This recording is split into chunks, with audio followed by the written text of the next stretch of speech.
আসসালামু আলাইকুম everyone, welcome to নিয়াদা blog. তো গাইজ, যেহেতু আমি লং ভিডিও করি না, তো আমি শর্ট ভিডিও করি। তো আজকে একটা লং ভিডিও না করে থাকতে পারলাম না, কারণ আমার পিছনে ওই যে গাছটা দেখতে পাচ্ছি, গাছটা কিন্তু পাকনাম। আর আমি এখন এই জায়গায় দাঁড়াই। গাইজ, পাকনাম যদি আমি না পারি তো পারবো কি? তো অনেকে আছেন পাকনাম খেতে পারেন না। তো আমার এই ভিডিওটা দেখতে থাকুন আর এনজয় করতে থাকুন। চলুন এখন গাছ উঠা যাক। গাইজ, আম গাছে চলে আসি, দেখো কোন জায়গায় বসে রয়েছি। তো আম হলো ওই দূরে, আম তো ধরতে পারতেছি না গাইজ, একটা লাগ পাইতেছি না হাতে। তো দেখি পাই কিনা। তো ওই যে দেখো তোমরা আম,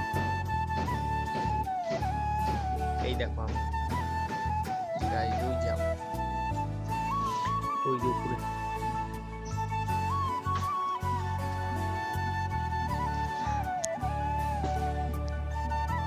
আর এই হলাম আমি।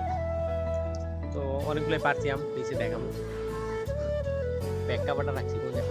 গাইজ, একটা মজার বিষয় হলো কি, গাছ থেকে আম পারছি 60টা, কিন্তু গাছের নিচে এসে দেখি আম 6টা। এটা কি কোনো কথা? এই জন্য বসে বসে ভাবতেছি একটা আম কই গেল।